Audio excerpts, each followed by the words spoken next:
Blending your colouring pencils is one of the most transformational skills you can have. It can really take your colouring to another level. If you're like me and want to improve your skills or just don't know where to start, then stick around because this video is for you. In this video, I'm going to show Honey 6 ways to blend her colouring pencils using different techniques and materials.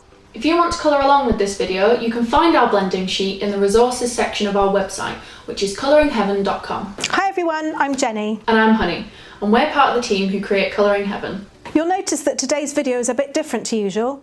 No Honey. Unfortunately, due to COVID restrictions, we're unable to get together in person. But we roll, and we're not going to let it stop us from getting you your Colouring Heaven show fix. So in today's video, Jenny is going to be showing me lots of different ways to blend my coloured pencils. First, we need to think about our light source.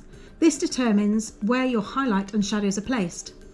I found this example of a sphere which demonstrates this on unsplash.com, which is a website full of royalty-free reference images. Blends incorporate a highlight colour to show where the light first hits the object. So you can see the light source is coming in this direction. Got the highlight here, the darker area and a cast shadow to indicate that. So here's your highlight area. You then have your mid-tone in the centre, and that is your true colour of the object. You also have a shadow colour at the bottom here. This shows where the light hits last, or the object has limited light. Now, when colouring, you can use a single colour to create this effect, and I've worked up a couple of examples here. This first example is using a single colour, 189 Cinnamon in Faber-Castell Polychromos. Now for this, I just used light pressure and small circles, working to larger ovals all the way to the back edge. Then did the same thing, just moving out and starting a bit further back each time until I got to a heavier pressure around the back edge. You can see in this example where I have actually used 4 colours, 5 colours even, 4 colours and a white, and that's the Cinnamon 189, Venetian Red, which is classed as this mid-tone, which is your true colour. Then I've used Sienna, Burnt Sienna 283 and Walnut Brown 177 for the shadows. I also used the white here to burnish the top area, the highlight down, and I also used the mid-tone to burnish the back edge. That creates a really vibrant, realistic 3-dimensional effect, as you can see. I'm now going to show you how to create this effect using the coloured pencils and our blending practice sheet that's available to download on our website in the resources section. I'm going to do a sphere here using the colours I mentioned earlier. So I don't have access to a printer right now, so I have done my own version of our blending sheet. I just used a marker and a ruler to draw these the blending rectangles, and then I just traced around the top of a milk bottle for these circles. So if you have a printer, that's brilliant because the blending sheet makes things easier and cleaner and it's less effort. But if you don't have a printer, don't let that put you off from trying out these techniques and practicing, because you can just draw your own like this one. So that's what I'm going to be doing today. The pencils I'm going to be using, I'm using my Colourless art pencils. So the colours I will be using are these ones here. So I'm using the cadmium orange light as my highlight colour. Then I'm going to be using the terracotta light as my sort of mid-tone, burnt sienna, and then for the shadows I'm going to use the Van Dyke brown, and then I will use the titanium white to burnish my highlights. So these are the colours that I will be using. So as I said, I'm going to start off with Cinnamon 189 and work up some light, really light circles to start off with, using the circles so that you don't create any lines, visible lines in your work. And we've discussed the highlight area. I'm going to keep that in this top corner for I'm this going to do the same example. thing and have mine up here too. You may not even be able to see that. I'm working so lightly at the moment.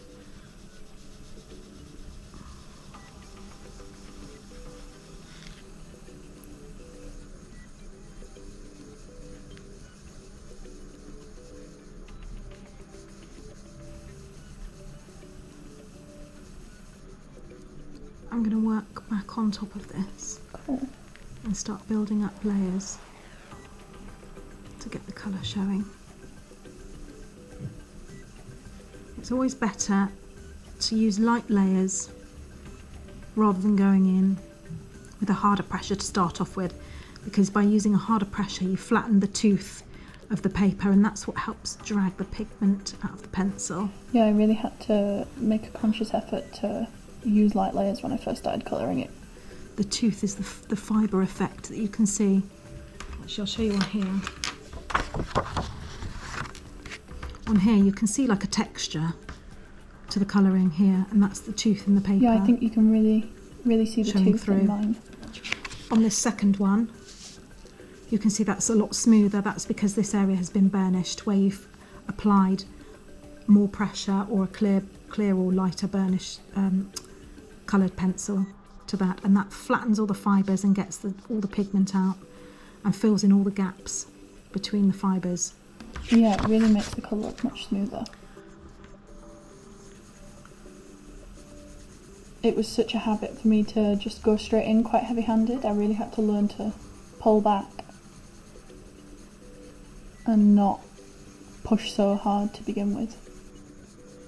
So I do tend to take this pretty much right out to the far edge, even though it's not going to have that much representation in that area when it's finished. Cool, I'll drag this down a bit further then. And also when colouring you can change the look quite dramatically of your piece by imagining the light source is nearer or further.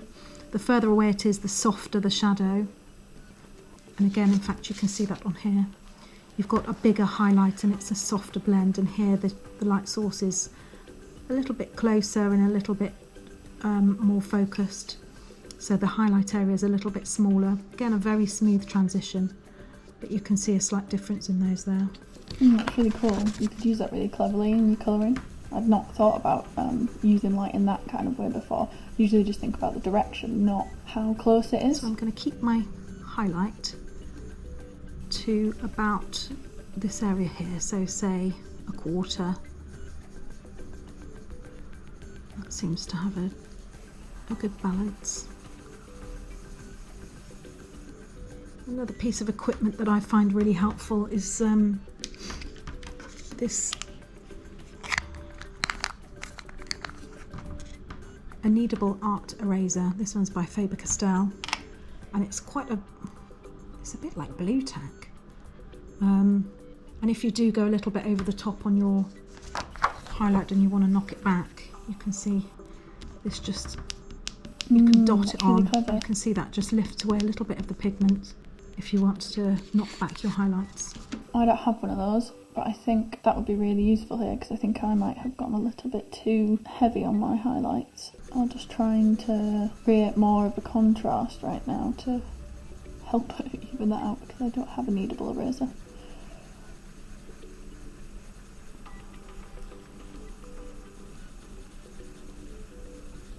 So I'm actually using more like medium pressure now because I've got the really subtle transition there.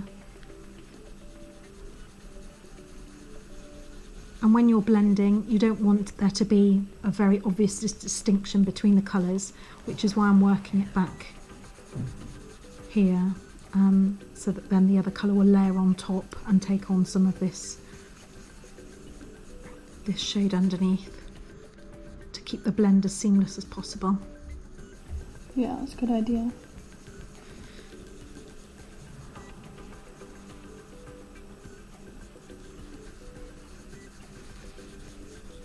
Okay.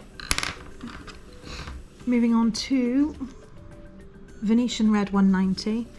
Now again, just really light pressure, and I'd probably start in the start here and work up so that you can really get your pressure as light as possible, so that you don't have an obvious join, keeping it smooth. Because I'm going to come in now with Terracotta Light from Colourless and pull that in here, so bring it in quite lightly. And just work forward, getting your pressure lighter and lighter as you get towards this highlight. And then you can take the pressure a bit firmer as you get back towards the shadow.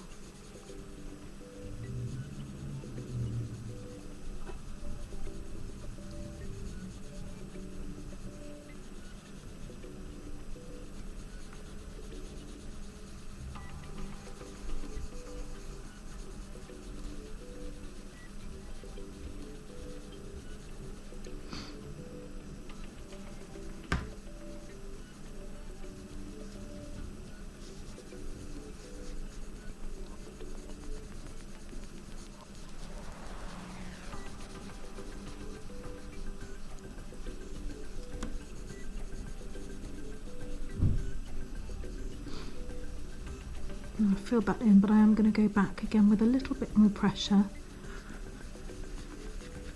to get this to be a better representation of this colour.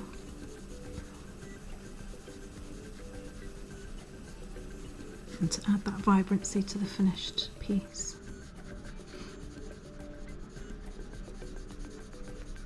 Cool, yeah, I think I need to do the same thing to... Still pressing relatively lightly, like I say, about medium pressure, because we don't want to flatten the tooth at this stage.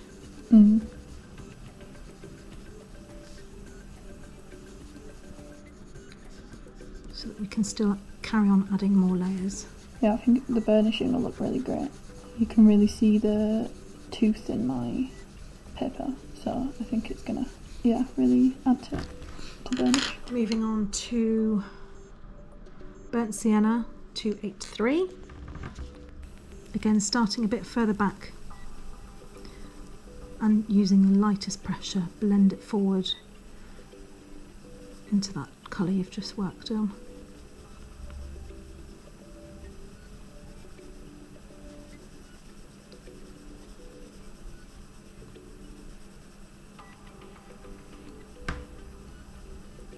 Cool. So I will move on to Burnt Sienna in Colourless now. And pull that in.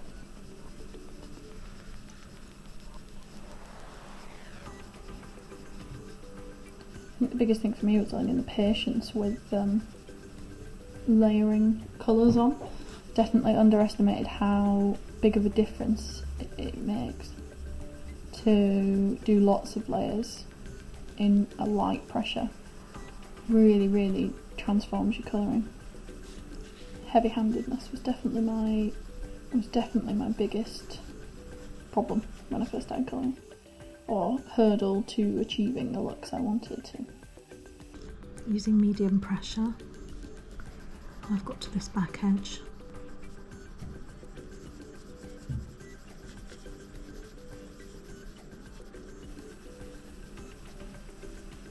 And lighter pressure as I blend that into the colour from the last one.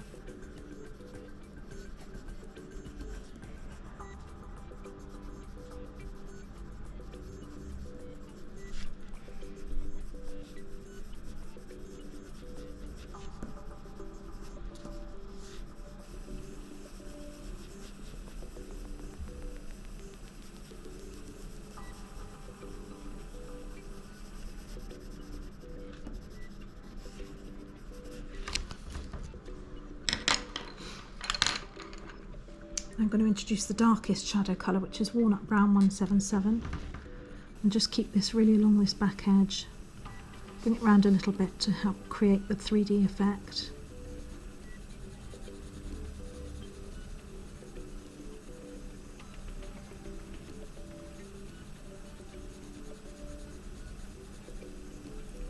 Cool. I'm going to move into Van Dyke Brown with Colourless too. That's my darkest shadow colour.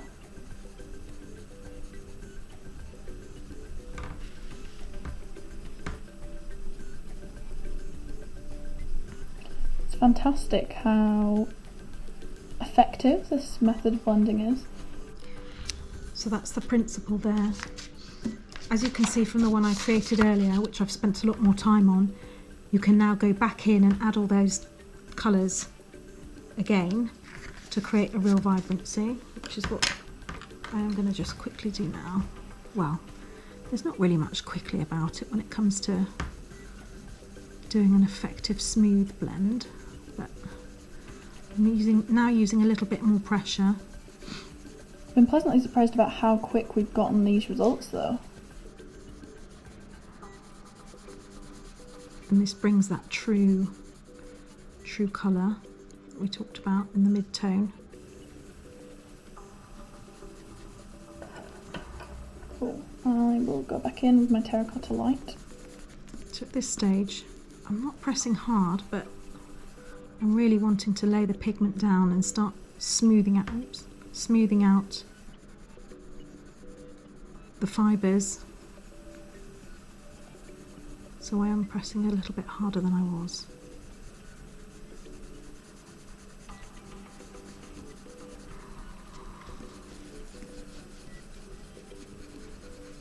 You can definitely see the tooth starting to disappear in mine.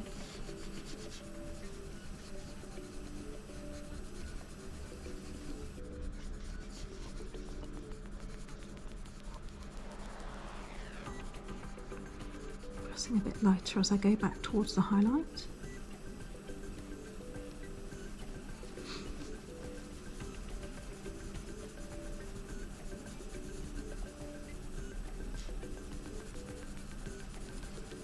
And that's at this stage that we're starting to burnish I'm going to go back in with cadmium orange light. by getting the fibres flat and getting a smooth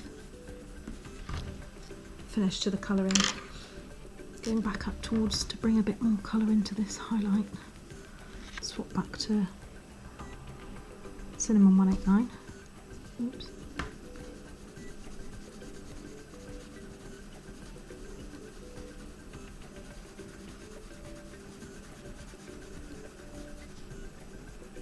I think my highlight is dark enough already, so I'm not going to go back over mine.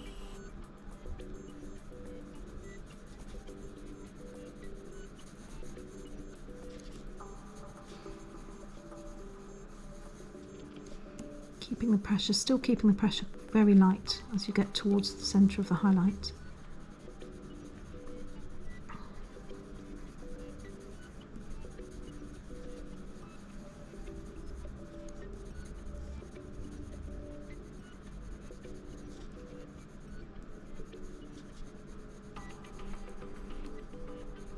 I'm going to take a bit more burnt sienna to just pull this shadow up a little bit.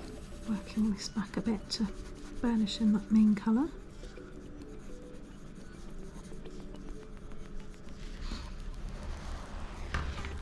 Now we'll work on making that shadow more vibrant. I think mine needs that too, so I'm going to take a bit more Van Dyke Brown. This is where I love using polychromos because they layer up amazingly, and you don't find that quite so much in some of the other brands. I feel like I'm still getting some good layers with my Castle Art still right now, so I'm impressed with how well they are layering.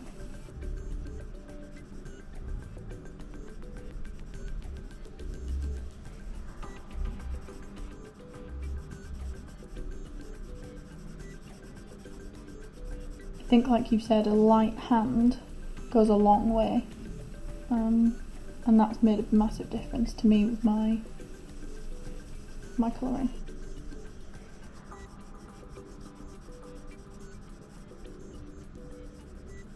I'm going to go back in with my burnt sienna and just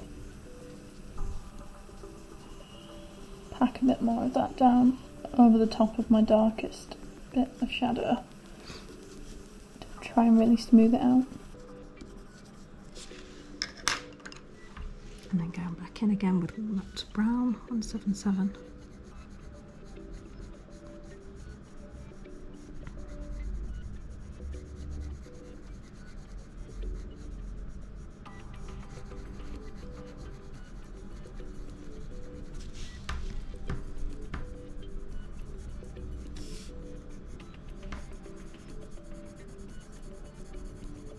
I'm going back in with my terracotta light now to burnish this midsection a bit more.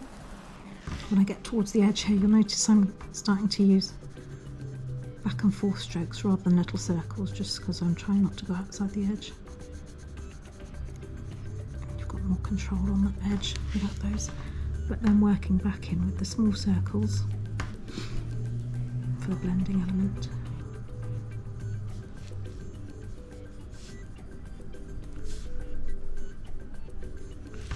Okay, that's looking better.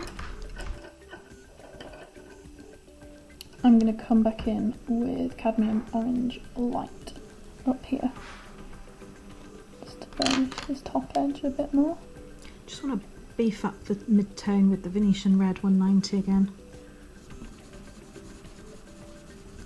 So this is pressing quite hard now on this back edge.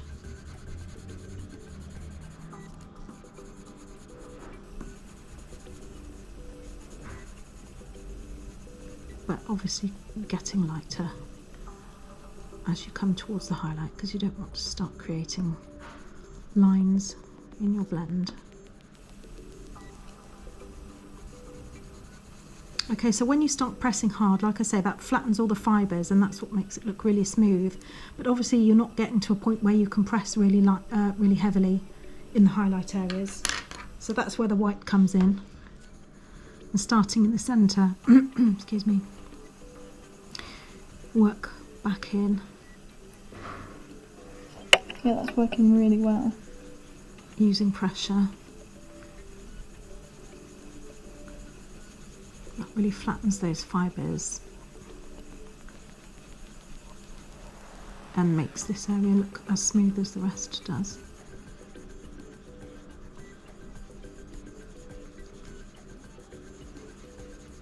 So you can burnish either with, in this instance, like I say, I'm using a white because that helps smooth the effect as well. You can also use a colourless pencil, blending pencil.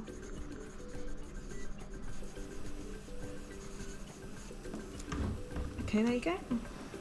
There we go. Not bad for a first attempt at this, I think. I'm pretty impressed. So as you can see, I think it's turned out okay, nice and smooth. I think in this area I've pulled the dark up a little bit too much, but not too bad for a first attempt, I think. I'm not too mad about that. And you can see the nice, see if you can see the nice shine. There we go. From the burnishing, it's got a nice smooth finish to it, which I'm really pleased with. So this is an example of a colourless blender. The core of a pencil is made up of a binder, which is either wax or oil, or usually a mixture of both, and the pigment. So basically a blending pencil is just the binder, so a mixture of wax and oil. So you can use that in an area where you don't want to skew the colour. Like I said, that helped lighten the blend into there. But if you're doing it on a different colour and you don't want to change the colour of that, you can use a colourless blender. It's actually really fun playing around with how you what colours you use to blend, because you can change the colour of it. I often use a really pale purple or a pale blue to burnish over these areas to add shadows, or a darker purple obviously in the shadows, but a pale purple over the midtones and highlights, which helps really lift the blends. Okay, so that's that one. So as you can see, blending well to get a smooth effect can take an awfully long time, and there are a couple of shortcuts that you can take which don't give the vibrancy and the depth of colour, but let me show you these examples here which I created earlier. Again, that's just using the one pencil, but you can see here, I hope, the texture that you've got here. You're really seeing all the tooth of the paper. Now the idea with using a colourless blender or another blending tool is that you relax the pigment and it then melts into the fibres and fills in all the gaps in the fibres. And if you're using that, you need enough pigment on the paper to be able to do that. So in these areas you won't get much of an effect, but you can use a number of items, of which I'll show you here, which help to like melt the pigment and make it go into those fibres. So we've obviously just talked about a colouring pencil version, but you can also get a blending marker. This is a Winsor Newton Pro marker brush, and it's double-ended. You've got the block marker end, and you've got the point here. It's like a brush to it. It's quite bendy, as you can see the alcohol coming out there. So I'll do that on this one to start off with, to show you. When you're using a blender, always start at the lightest spot, so that the pigment works back rather than bleeding into your highlights. And remember that you're wanting to smoosh these areas around, smoosh the pigment into the paper, so you can work it a little bit.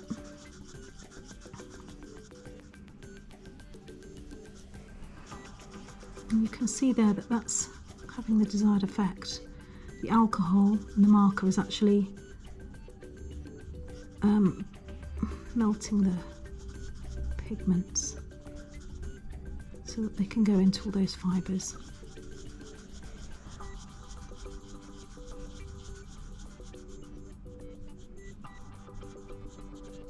You can see that's got a much smoother effect. You do get colour onto your marker, so you then need to work that off. It will stain, but you just want to get it to a point where it's clear alcohol coming out again rather than tinted from the pigment. The one thing I would say about this is, obviously with markers you get a blur to the edge, and again I don't know if you can see that there, but the alcohol is bleeding out of the line there. That obviously fades back, so it's nothing to worry about. I'll show you all these when they're dry as well. Another one that you can use is Vaseline. I also have some Vaseline. I've got a new pot here and I will try the same thing. I'm going to use, excuse me, I brought some earbuds to work it on. You could also use some paper stumps, but the cheaper option is obviously a Q-tip, cotton bud, whatever you like to call it. So here,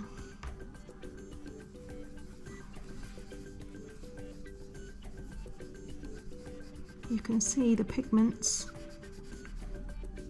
blending into the fibres. It comes off as well, so whatever colour you lay down, it will knock it back a little bit.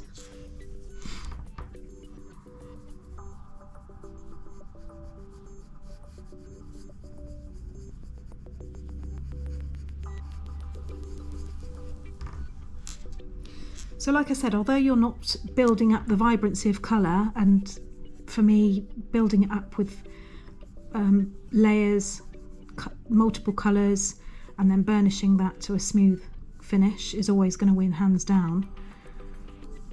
If you're in a rush and you want this nice smooth effect, then these are some options for you. So there you go, that's Vaseline. Obviously Vaseline is quite it's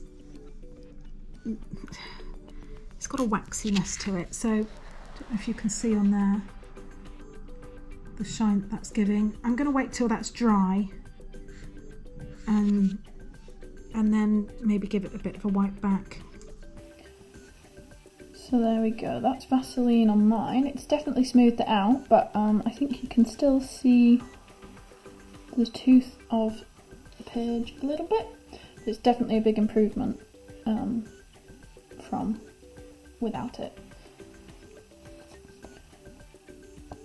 Can you see the shine on mine? A little bit on mine. Not too bad. I really worked mine in quite a lot and used it quite sparingly, so perhaps that's got something to do with it. So another thing you can use is another household item, Johnson's baby oil. You can get them these little travel sizes, which are really handy because obviously you're not going to use that much. And I'm just squirt a tiny bit into this plate. So I also have some baby oil, so I am going to do the same. Trying to get it. Oh dear. Sorry. Using again a little Q-tip. And then use another Q-tip.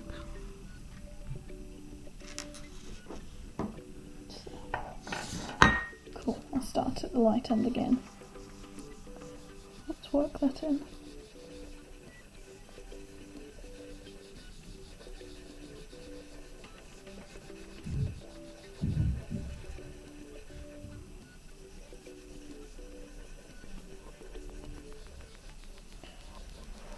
Seems to be working the best so far. You just do get, I can really see the oil soaking into the paper.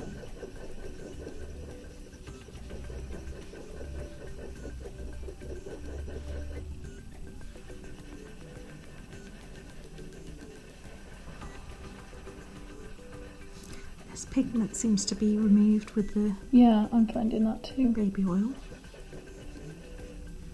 And I must say, this feels nice and smooth. Really does, doesn't it? Oops.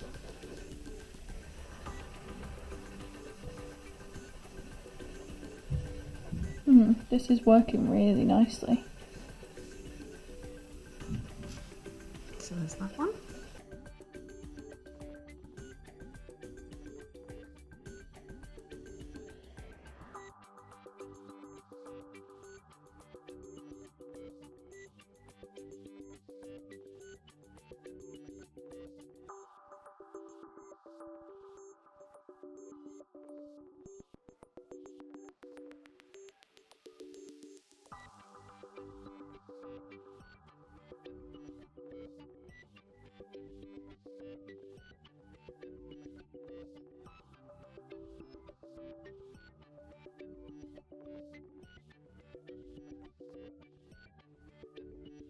So there we go. Baby oil. It definitely knocks the colour back, but much less than the Vaseline. I'm not sure if the difference of these two is coming up on camera, but this definitely has more vibrancy of green in person than this one does.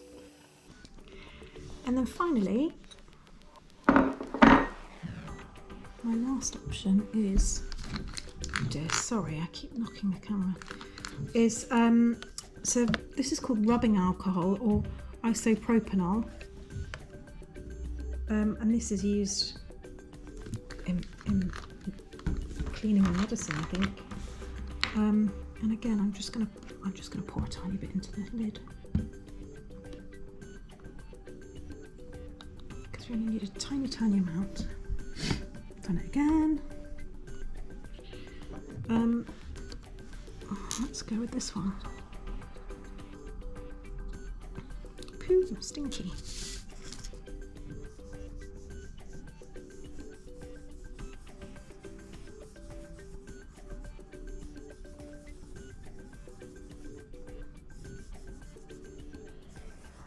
Again, this feels nice and smooth to work with, but it's very smelly.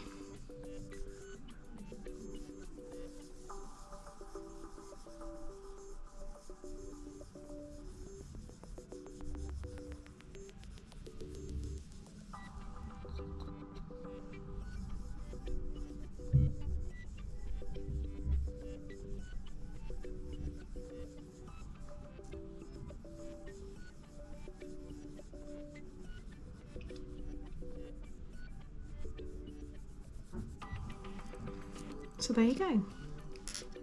Bit coming off again, so like I said, it will knock the colour back a little bit.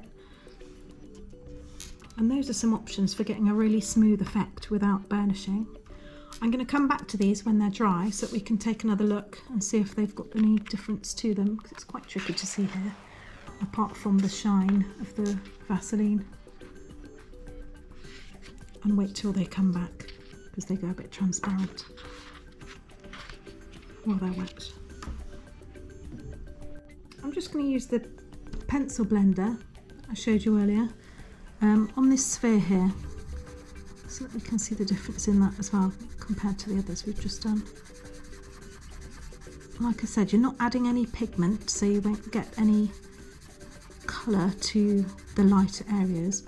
But it does smooth the pigment that you have down into those cracks and crevices between the tooth of the paper. So it does make it look a smoother piece of work.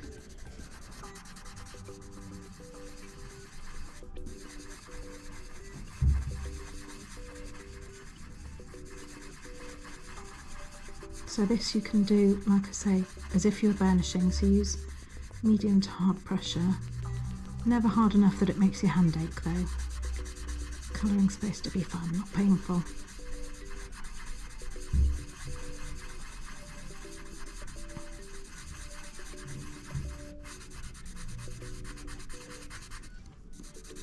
If you do find your hand cramping up a bit, which mine was then, just give it a bit of a shake.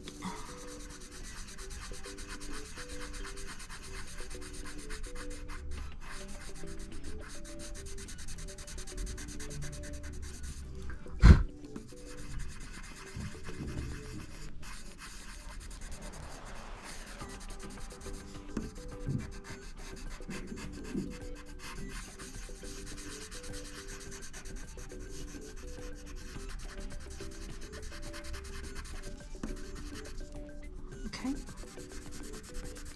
looks much smoother than it did. So if I then bring these back in,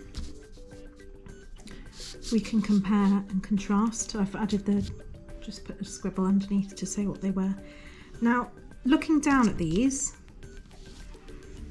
the baby oil looks really smooth, really smooth. But if I hold it up to the light, you'll be able to see.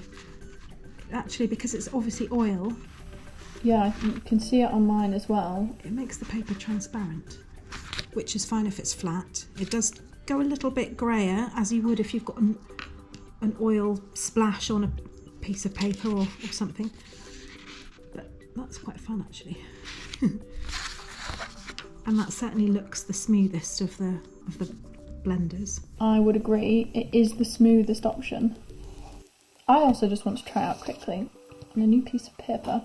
I have seen other people do blending with Vaseline in the way that we've just shown, where you colour a gradient. I think my paper here I've got today is a particularly toothy paper. Quite a funny phrase really, isn't it? Here we go. So let's go in again. Just put in a bit of Vaseline on a Q-tip. And then let's go in.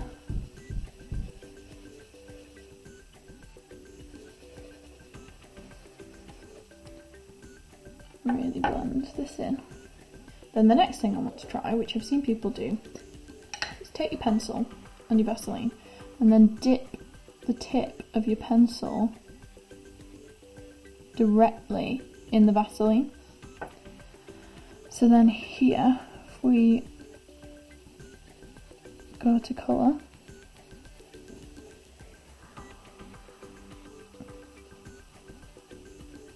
you'll notice we are getting less toothiness coming through. Top it up. Start to fade the gradient out. You sort of have to keep twizzling your pencil around to make sure that you're getting Vaseline on between the pencil and the paper.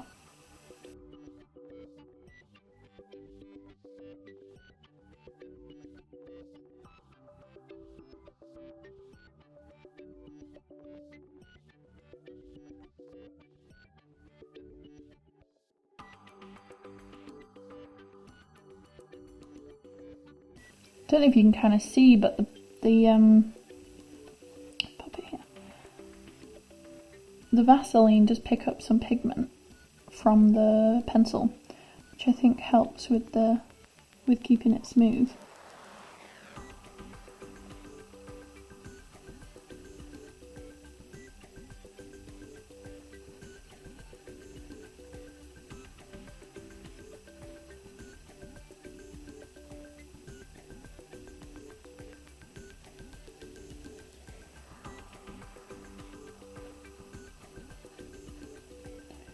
We need to try and pack a bit more colour in down here to just get a bit more depth of colour. I think that's something I'm noticing is it does take more effort to get the same depth of colour that you would get without it.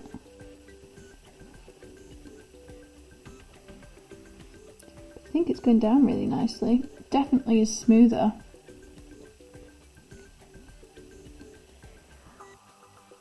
than without